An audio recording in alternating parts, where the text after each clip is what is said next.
രാവിലെ ക്ലാസ്സിൽ പോ റെഡിയാക്കി നിർത്തിയ ആളാണ്ടാ. ഇതെന്താ പിന്നെയും കണ്ണാടിയുടെ മുമ്പിൽ തന്നെ പോയി നിക്കണേന്ന് ചോദിച്ചപ്പോ അമ്മ മറന്നുപോയോ, ഇന്നലെ എന്റെ ക്ലാസ്സിൽ ഫോട്ടോ എടുക്കണേന്ന് അവൻ പറയുന്നുണ്ട്. അമ്മേ ഞാനൊരു കാര്യം കാണിച്ചു തരട്ടെ എന്ന് പറഞ്ഞ് ബാഗ് തുറന്ന് കാണിക്കാനട്ടാ.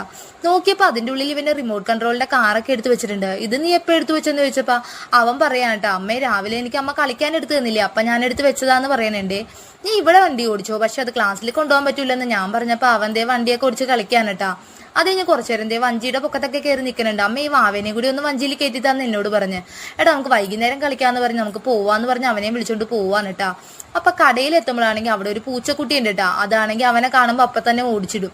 അങ്ങനെ അവന്റെ ഓടിപ്പോയിട്ടാ. അത് കഴിഞ്ഞ് പൂച്ചക്കുട്ടി പോയപ്പോ അവൻ വന്ന്. അത് കഴിഞ്ഞിട്ട് ഞങ്ങൾ ഇതേ ഒരു ക്രീം പെണ്ണ് വാങ്ങിച്ചിട്ടുണ്ടായിരുന്നു. അത് കഴിഞ്ഞപ്പോ അവൻ പറഞ്ഞു, അമ്മ എനിക്കൊരു ബിങ്കോയും കൂടി വേണമെന്ന്.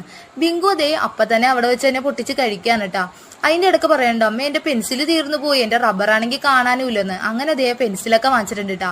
ഇവന് ഡെയിലി ഒരു പെൻസിൽ വെച്ച് വേണം കേട്ടാ. ഇന്ന് ഈ പെൻസിൽ വാങ്ങിച്ചത് വൈകുന്നേരം വരുമ്പോ അത് ചെറിയ പെൻസിലായിട്ടുണ്ടാവും. അങ്ങനെ ദേ ബാക്കി 1 രൂപ ഉണ്ടായിരുന്നത് ഒരു പിന്നെയും പോയി ഒരു മിഠായി വാങ്ങിക്കാൻ കേട്ടാ. എടാ എന്തിനാടെ ഈ പൈസ ചെലവാക്കണേന്ന് അവനോട് ചോദിക്കുമ്പോ അവൻ പറയാട്ടാ, അമ്മ ഈ ചില്ലറ പൈസ കൊണ്ട് പിന്നെ എന്തെങ്കിലും ഉപകാരം ഉണ്ടാന്ന്. അങ്ങനെ ദേ മിഠായിയൊക്കെ വാങ്ങിച്ച് കഴിച്ചുകൊണ്ടിരിക്കുകയാണ് കേട്ടാ.